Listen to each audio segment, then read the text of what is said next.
अहिंसा परमो धर्म। अहिंसा परमो धर्म किसने कहा था? अहिंसा परमो धर्म किसने कहा था? भगवान महावीर ने। महावीर स्वामी ने अहिंसा परमो धर्म का उपदेश दिया। कम तापमान मापने के लिए डिजाइन किया गया थर्मामीटर कौन सा होता है? मतलब वैसा थर्मामीटर जो कम ताप को नाप सकता है, उसको क्या कहते हैं? क्रायोमीटर। क्या कहते हैं? क्रायोमीटर।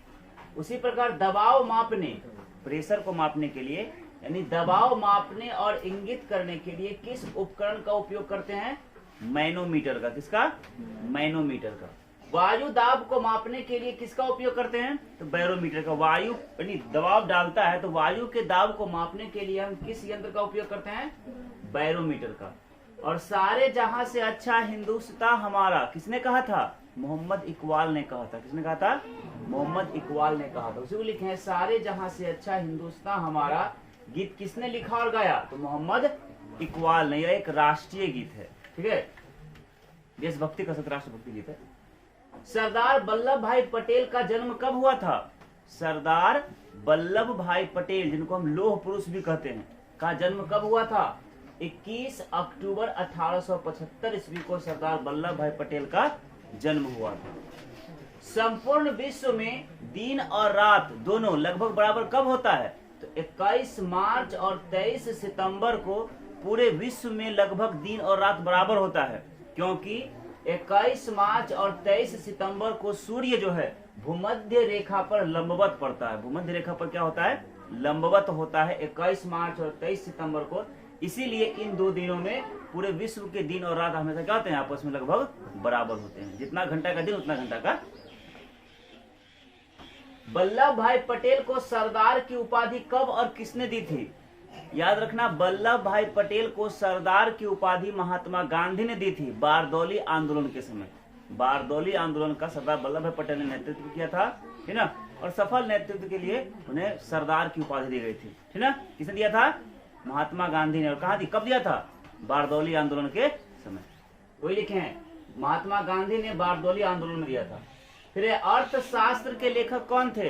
देखो, अर्थशास्त्र एक पुस्तक है जो राजनीति के बारे में ज्ञान देता है ज्यादातर। किसके बारे में?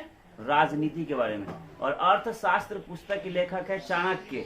उन्हीं का नाम है विष्णुगुप्त और उन्हीं को कहते हैं कौटिल्य। चाणक्य, विष्णुगुप्त या कौटिल्य, ठीक है। माई एक्सपेरिमेंट विद ट्रूथ तथा इंडिया ऑफ माई ड्रीम, ये दो पुस्तक का नाम है। माई एक्सपेरिमेंट विद ट्रूथ और दूसरा है इंडिया ऑफ माई ड्रीम। इन दोनों पुस्तकों के लेखक कौन है? तो मोहनदास करमचंद गांधी। कौन है? मोहनदास करमचंद गांधी, यानी महात्मा गांधी समझ लो। कैसे? महात्मा गांधी। डांडिया किस राज्य का लोक नृत्य है? देखो, डांडिया जो है ना, देखा होगा नवरात्रि के समय में खेलता है तो डंडा लेके सब रंग बिरंगे कपड़ा पहन के सब नाचता गाता है, करता है ना। ये गुजरात का एक लोक नृत्य है। डांडिया कहाँ का लोक नृत्य है? गुजरात का। और विशेष रूप से नवरात्रि के महीने में जब नाट्य चलता है, नवरात्रा चलता है, दुर्गा पूजा, उस समय ये खूब गाया जाता है, खेला जाता है, ठीक है। उसी को लिखे डांडिया किस राज्य का लोक नृत्य है? तो डांडिया गुजरात का लोक नृत्य है जो नवरात्रि में बहुत अधिक प्रसिद्ध है, ठीक। वर्नाकुलर प्रेस एक्ट 1878 ईस्वी। वर्नाकुलर प्रेस एक्ट कब आया था? 1878 में। यानी वर्नाकुलर प्रेस एक्ट 1878 ईस्वी किस गवर्नर जनरल के काल में पारित हुआ था? तो लॉर्ड लीटन के काल में। और यह जो एक्ट आया था, कानून बना था, वो आया था समाचार पत्रों पर प्रतिबंध लगाने के लिए, है ना। किस पर आया था? समाचार पत्रों पर प्रतिबंध लगाने के लिए। फिर स्टैचू ऑफ इक्वालिटी, जैसे कल तुम लोगों को बताए थे, statue of unity, Sardar Patel की मूर्ति, ठीक है, 182 मीटर ऊंचा।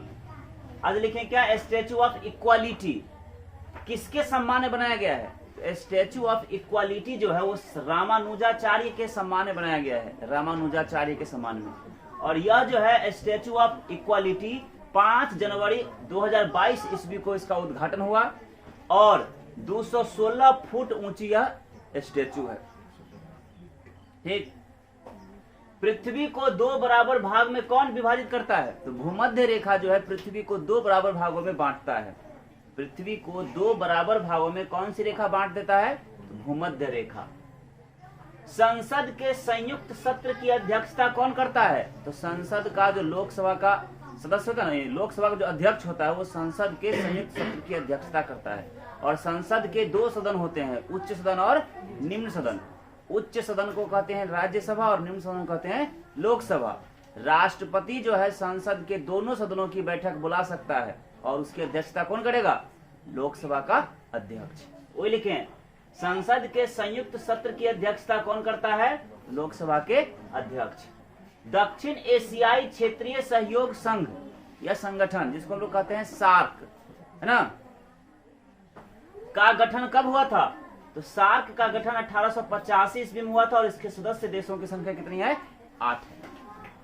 शुद्ध जल कैसा होता है?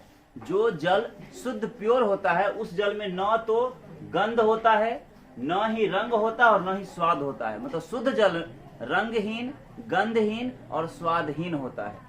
मतलब अगर पानी शुद्ध है तो पानी में कोई रंग नहीं मिलेगा, पानी में किसी प्रकार का गंध नहीं होगा और पानी में कोई स्वाद नहीं होगा, तो वो पानी शुद्ध है। ठीक है। फिर है, स्वतंत्र भारत के पहले और अंतिम भारतीय गवर्नर जनरल कौन थे? तो स्वतंत्र भारत के पहले और अंतिम भारतीय गवर्नर जनरल थे चक्रवर्ती राजगोपालाचारी, जिनको शॉर्ट में लिखता है सी राजगोपालाचारी। नागार्जुन सागर बांध कहाँ स्थित है?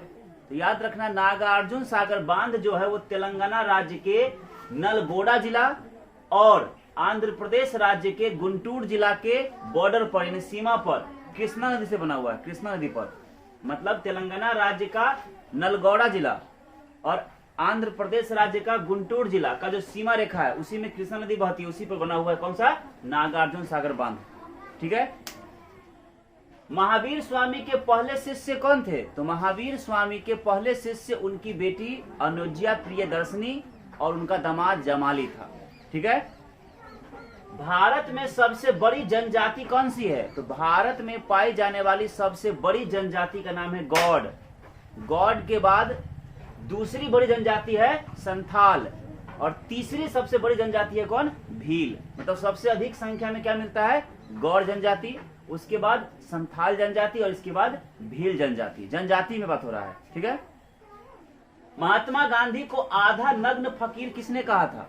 महात्मा गांधी को आधा नग्न फकीर किसने कहा था? याद रखना, ब्रिटेन के पूर्व प्रधानमंत्री विंस्टन चर्चिल ने महात्मा गांधी को आधा नग्न फकीर कहा था। किसने कहा था?